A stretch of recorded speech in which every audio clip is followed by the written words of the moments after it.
Episode 14 of the Torque Factor podcast is here, and I'm your host, Scott Brown. This is a place where we discuss all things moving the automotive service industry forward, focusing on expanding knowledge and awareness around tools, equipment, education, and industry trends.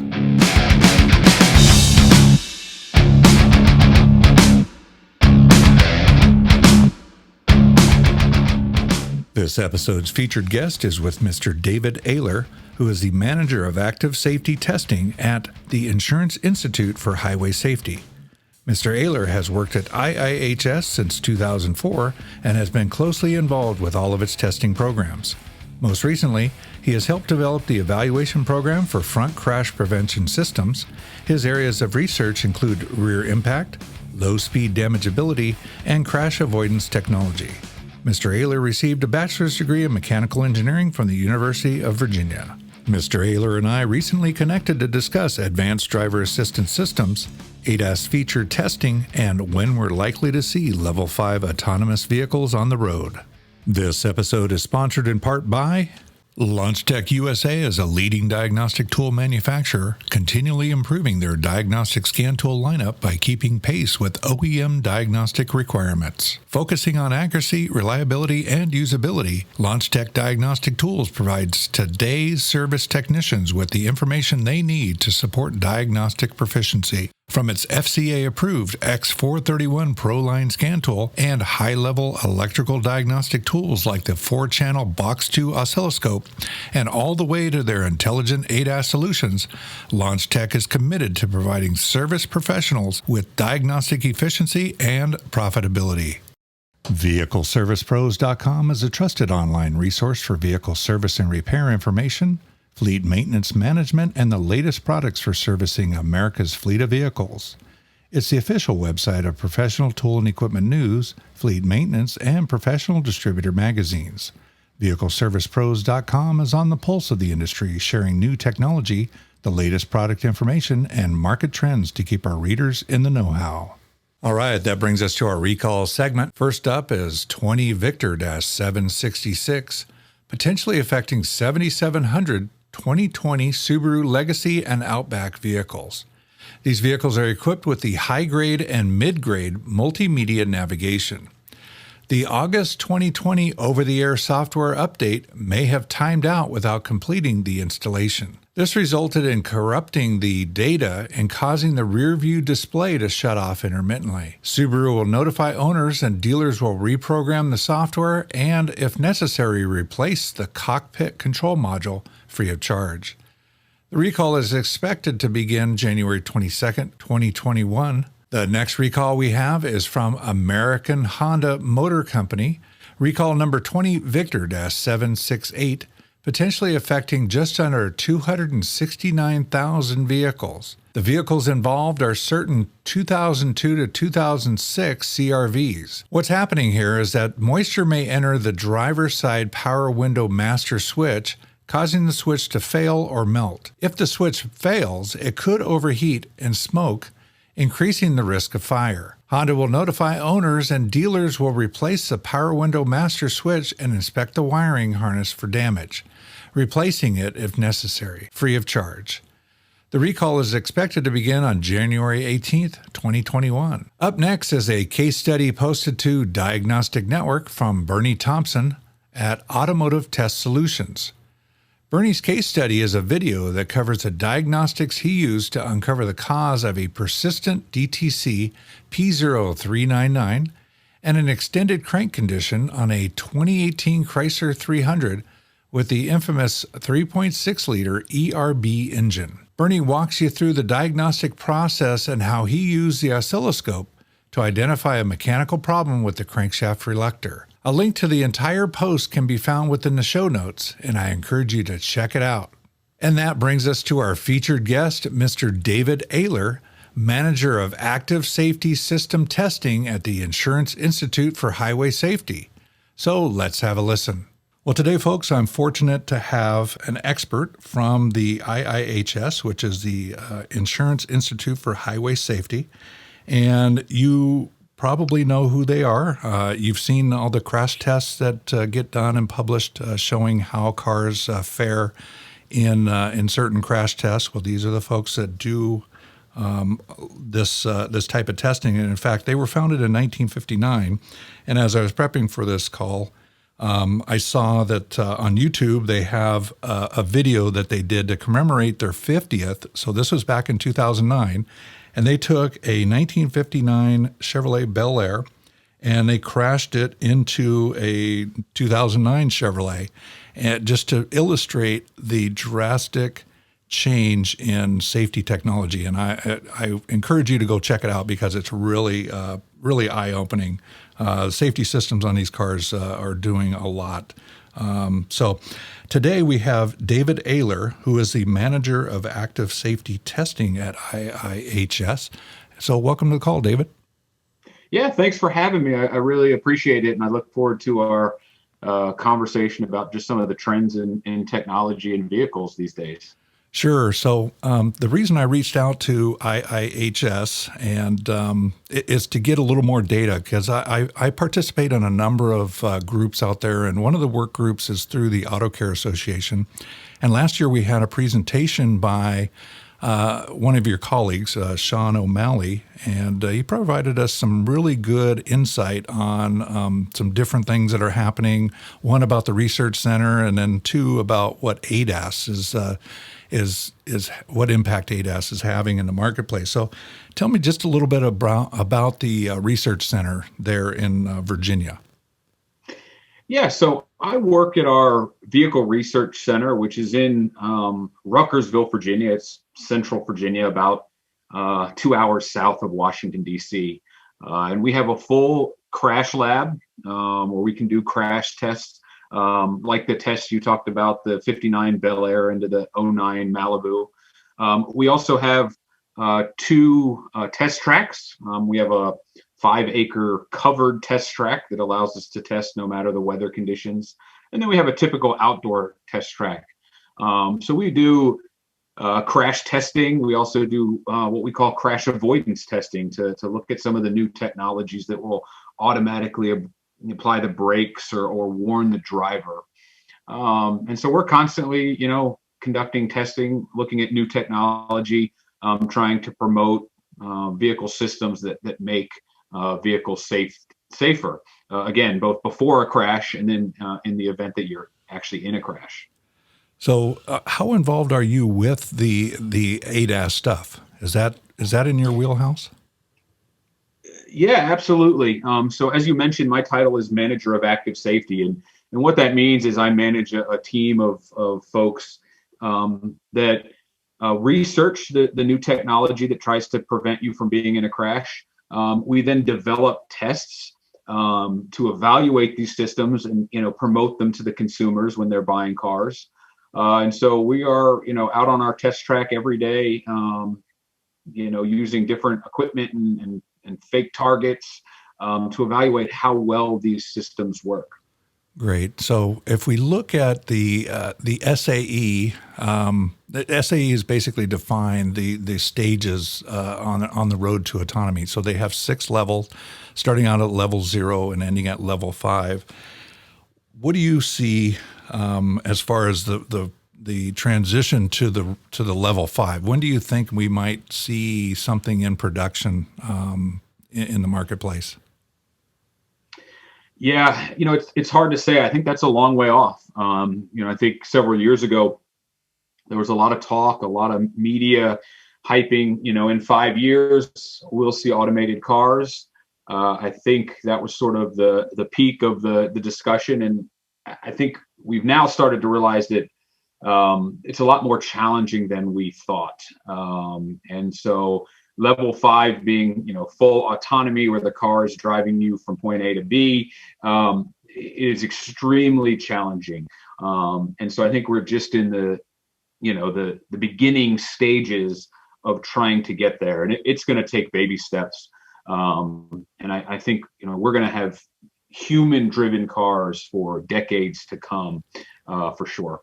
Yeah, and I totally agree with that. If you think about what we're asking or what they're asking a car to do, the human is absolutely incredible.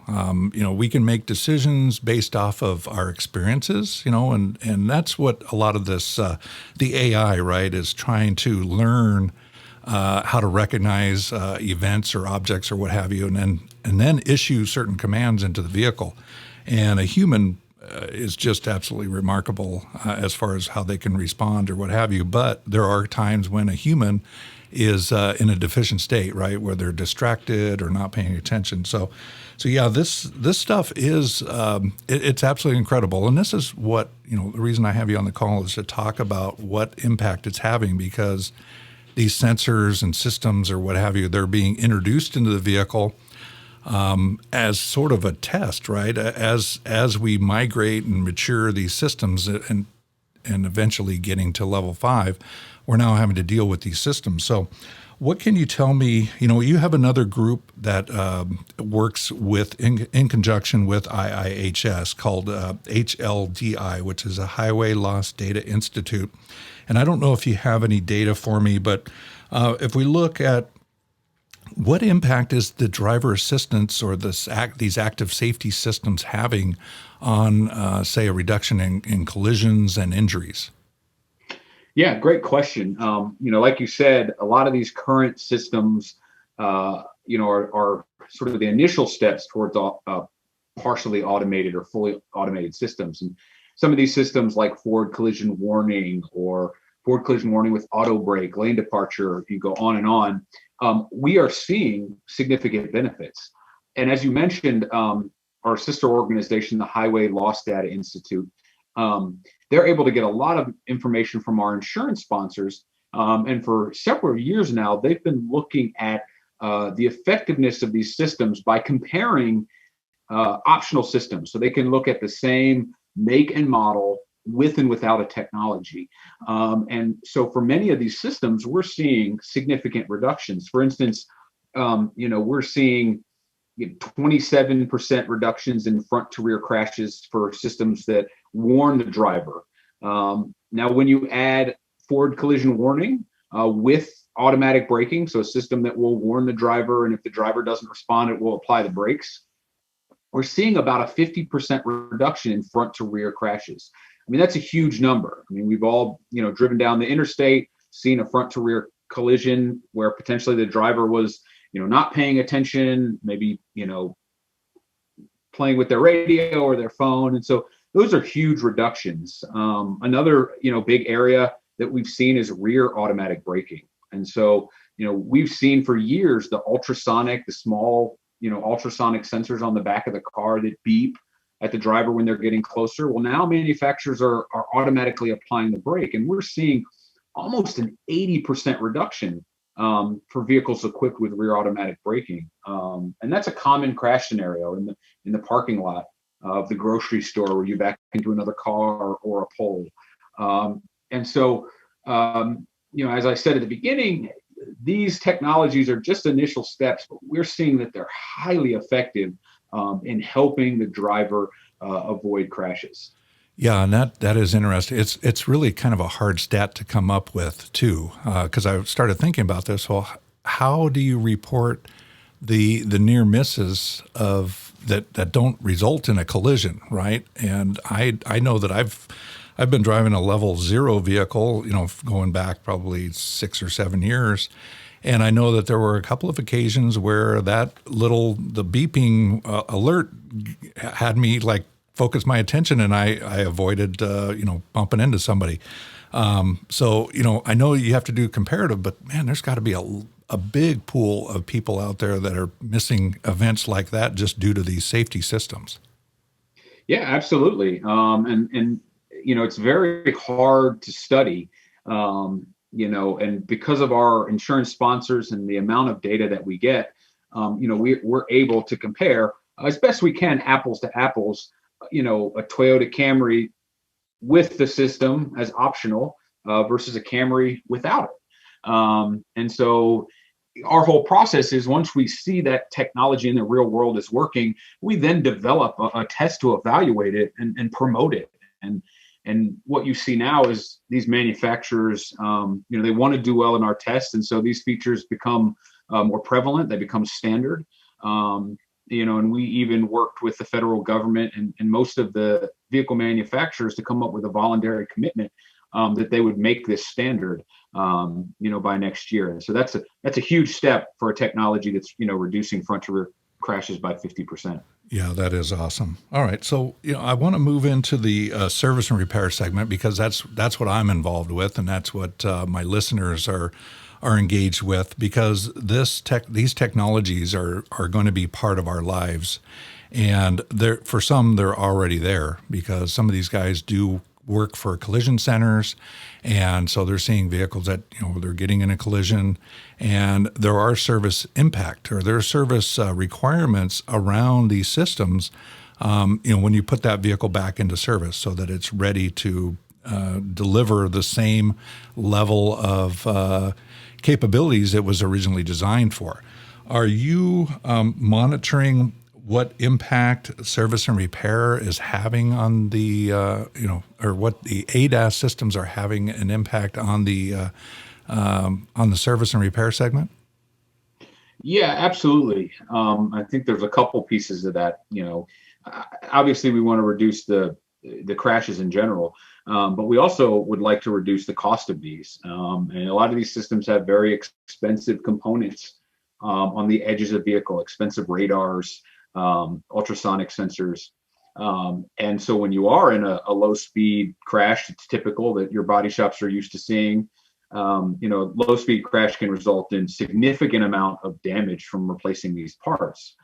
But on top of that, we've got a lot of these sensors that require calibrations. And in many cases, manufacturers, indicate that the calibration needs to be done at a certified dealer, which is challenging and can be costly. And so we are monitoring things like calibration procedures, and can they be done at any body shop. We're also looking at windshield replacements because often you have cameras located, behind the windshield. So simple windshield replacement, which could have been done, at your work parking lot for a few $100s, now requires a calibration at a dealer. It's much more expensive. So we would like to see a lot of this streamlined, so that calibrations can be conducted in a similar fashion for all the manufacturers with readily available equipment, and in a timely fashion. It doesn't require huge vehicle bays, or significant driving time, because again, at the end of the day, that drives up the cost and the challenge of these repairs. Yeah, and it is very challenging, especially when you look at one manufacturer that has, or you compare one manufacturer against another that has a similar system. So maybe a lane keeping system, and one OEM requires specific targets, placed in space around the vehicle to do the procedure, and then another manufacturer has a kind of a routine, basically that puts it into a dynamic learn mode. And so the cost differential there just for the service operation is huge. And that I think is a big challenge, and I think that the manufacturers can do better. I know that when Sean gave us a presentation with the AutoCare, last year, I made a few notes, and I have one here that he had indicated when they did a survey of the dealerships out there, and they were talking about the windshields, and they showed in 2019 they had 76% of the time the customer has the wrong windshield installed when it shows up for calibration, which is, that is huge. And so there's got to be a big awareness pushed out there for the service and repair market so that they are paying attention to this stuff so they don't get the wrong components installed in these vehicles. Yeah, absolutely. I mean, we've seen some stories of, particular makes or a particular model that has 21 different windshields based on the, cutouts for camera and defrost elements and, you name it. And as you mentioned, I mean, there's lots of different, manufacturers that their calibration procedure, requires a different target with dots compared to one that has circles, or one that requires driving time, or I've seen, horror stories from body shops that have a typical repair bay, and the calibration for a blind spot sensor requires more space than their shop has. And so, it really would be great for the industry, for consumers, if a lot of this was just streamlined, and there were similar calibration procedures. And it's definitely something that we're monitoring. And as we see more of these systems on vehicles, it's going to become increasingly more important. Great. So you mentioned earlier about you developed tests around measuring or putting a number on the performance of these systems. So I'm wondering if you can perhaps give me some, or give our audience some insight on how you're developing these tests. Because we as service and repair technicians, maybe we do a service on a car. Maybe there's something in the service information that says how to validate the lane departure system. And some manufacturers do give you some illustration on that. They tell you, go ahead and, drift over to the line and make sure it's giving you a warning and all that good stuff. But do you have maybe some best practices on recommendations around how to validate some of these safety systems? Yeah, I mean, I think that's challenging. Our tests are with sort of new vehicles that we've recently purchased. We drive them at, targets that represent real cars. It's like giant inflatable cars that visually look like a car and have the same radar profile as a car, and we want to see if the car's going to stop like it would in the real world. And so, that's not something that a body shop, could set up. And so I think it's challenging to sort of verify that. We have seen situations for manufacturers where the windshield camera was installed improperly. In a short drive, you can tell that because it doesn't sort of let you get close to one lane line, but it allows you to cross over the other lane line before it starts to warn. And so it's challenging, but again, I think manufacturers could potentially have some diagnostic tools to check this. I also think that as we move forward, we're seeing a lot more sensor redundancy. So whether that's a camera and a radar, or multiple cameras, and so I think there's some potential there for manufacturers to sort of have some checks and balances between the sensors. So if the radar and the camera, don't agree on the position of the car or features around the car, it should pop up sort of a warning to the consumer that says, "Hey, these systems are confused. You need to take this in to have it looked at." And it could be a simple alignment procedure to make sure they're pointed in the right direction. Yeah, that is interesting. You mentioned that you're creating these cars, or you have a car that basically mimics a real automobile, but it's it's inflatable or what have you. And so if the car does run into it, of course it's going to cause no or minimal damage. But you said same radar profile. So how do you roughly how do you achieve the same radar profile on an inflatable unit? Is there special material? Is it painted with something special to give that radar signature? Yeah, that's a great question. So inside the target, there's areas that have radar reflecting material that can simulate where you get strong radar profiles from other cars, like rear axles. There's even radar absorbing elements sort of at the bottom, because radar will go underneath a real car, and so there's a lot of work by organizations like ours, as well as suppliers of these systems like Continental and Delphi, to make the targets as realistic as possible. Oddly enough, often these targets end up costing more than a small to mid-sized car, because, like you said, they have to be impactable and realistic. But a lot of work goes into that. Funny story. I had a gentleman, a doctor, wrote me one time and said he was trying to test his system in his driveway on his new BMW X5. He couldn't get it to work. I wrote him. I said, "Hey, I don't advise that. There's a lot of detail that goes into this. Just trust that when you need it, it hopefully will work." Well, a few weeks later, he emailed me. He was very excited because he had gotten the system to work. Not only did he have a bed sheet with a car outline on it, but he had added baking sheets to the back of it, and it worked. I don't recommend that. I think it's a terrible idea.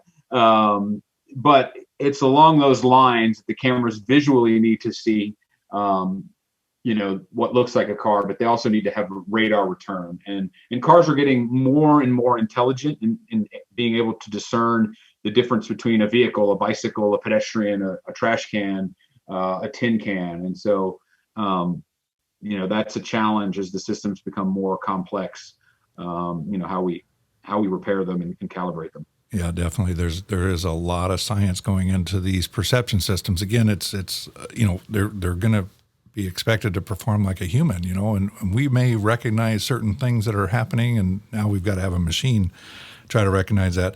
And yeah, thank you for sharing that story. I was at first, when you were talking, I thought you were going to say the doctor called you back or responded with, "Oh yeah, I found out that the radar thing, and I had a collision because I turned it off or something." But that's great. Thanks for sharing that.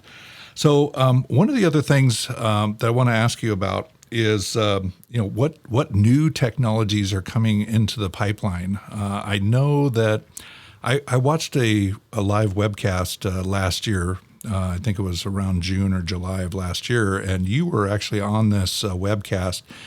And at the end, you were talking about some new technology around headlights. What can you tell us about that, and anything else that you can maybe add to this conversation? Yeah, so I think a lot of times people forget that their headlights are a safety feature. Obviously, without them, you can't drive at night. And about 50% of fatalities occur at night. So it's really important to have adequate lighting. And so we have a test that looks at how well the vehicle illuminates the road. We also want to make sure it doesn't produce too much glare for oncoming cars. A lot of that is down to how well the headlights are aimed, which, I'm sure shops, either through inspections or repairs, that's a big deal. But we do see some technology that's available in Europe, called adaptive driving beams. And this uses the same camera technology in the windshield to see the lane lines, but it's able to detect where there are cars around the vehicle. And basically, it can turn off different portions of light around the vehicles. And so, for instance, you'll have high beams everywhere except where there's an oncoming car. And so you'll have the maximum amount of visibility without glaring the oncoming car. And so we think this technology has huge potential. Unfortunately, right now, the way that federal regulations are written, it's not allowed in the U.S. And so there's a lot of work by the manufacturers, by other organizations to try to convince the federal government to make this technology legal so that manufacturers can bring it into the market. Yeah, and on the windshield or on the headlights, it's pretty interesting because I did a bunch of studying on this, and I found there's other reasons for having this adaptable. So you look at the signs, right? A lot of the signs have a high reflectivity, but you don't need a camera doesn't need ultra high, because that puts glare sometimes on that target themselves. So that's also another reason. But hopefully the feds will see the importance of this these advances, because I'm a driver like everybody else, and I've been on the freeway and I've got cars behind me that their high beams are on, or their lights are just glaring and making it difficult for me as the driver to navigate. And so that's kind of frustrating, but I'm happy to see that. Do you see any other technologies in the pipeline out there that are worth a mention? Yeah, I think, going back full circle to what we talked about at the beginning, a lot of these technologies are the basis for more advance. And so we're starting to see, what we call level 2 in terms of SAE's hierarchy. But, these are systems that not only have adaptive cruise control to maintain the distance behind a vehicle in front of you, but also have lane centering or lane keeping that use the camera to keep you in your lane. Again, these systems now still require the driver to be involved at all times, but they're really there, to provide support, maintain, safe following distances, to keep you in the lane. And so, we're starting to see more of these technologies. We still want to do some studies to see how effective they are in the real world. But again, that's sort of where the technology is headed, using some of these existing features to expand on their capability. Yeah, and boy, as this technology comes into play, I think that there's going to be a big need probably for driver education, because the way these systems behave and respond, and then we have to think about like the fallback, right? So that customer, they may grow complacent, right, as the system is now providing latitudinal and longitudinal control over the car. But when something starts to go wrong or it just shuts off, that customer or that driver needs to be able to take right over. So are you studying, well, I would assume that your group probably is studying this as well. Any input on that? Yeah, so we think we really want to focus some attention on driver monitoring. And that can be for, like you said, level 0 systems, because we know it's easy for drivers to get distracted. And more vehicles now are monitoring the driver. And you're absolutely right. As the vehicle starts to do more things for the driver, it's possible that they could get more complacent. And so it's even more important to keep them engaged if an emergency happens or if the system can't handle a scenario. And so, we're starting to look at these driver monitoring systems to see how effective they are at keeping the driver engaged, keeping their hands on the wheel. A lot of systems, if they sense your hands are not on the wheel, they'll warn you. Another example is General Motors Super Cruise, is looking at the driver's head position to try to make sure that you're not looking to the side or down, that you're actually looking at the forward roadway. And so we think there's a lot of potential in these driver monitoring systems to keep the driver engaged in the task of driving, because as we mentioned, we're not going to have full autonomy for decades. And so it's really important right now that the driver always remain engaged in the task of driving. Yeah, absolutely. And if they read their owner's manual, it says right in there that you are responsible for safe operation of this vehicle at all times. So owners need to read the manual. So, well, great. I really appreciate your time today, David, and sharing your insight and sharing some of the expertise that the folks at IIHS are doing for the marketplace. And hopefully we can get you back, or maybe one of your colleagues back on a call here in the future as we progress, because this is a very rich topic, and it's going to continue to evolve and introduce new challenges into the service marketplace. So thank you, David. Absolutely. It was my pleasure, and I look forward to some future conversations. That brings us to the Industry Events Roundup. P10 Motor Age, ABRN, and VehicleServicePros.com will be presenting the Vehicle Repair Virtual Training Summit starting Wednesday, January 20th, 2021, offering on-demand access to 40-plus training courses for 45 days at one low price. Visit VehicleServicePros.com/Virtual Training Summit to register today. The Vision High Tech Training and Expo has announced its 2021 event will transition from an in-person event to a virtual event. The 6-day training event will span across 2 weeks, consuming 3 days each week. The event will start on Tuesday, March 2nd, and will conclude on Thursday, March 11th. Visit visionkc.com for more information. Hello, Newman. And this bit of feedback was provided by Bob M. out of Kennett Square, Pennsylvania, about Episode 7 with Michael Edvardsen. Hi, Scott. I found it very interesting, your interview with Michael, particularly the discussion of what I refer to as HVAC temperature testing. I am a contract trainer, and one of my major clients is MAX, the Mobile Air Conditioning Society. A number of years back, a MAX trainer, Larry Touray, took the time and effort to comprehensively look at temperature testing as an HVAC diagnostic tool.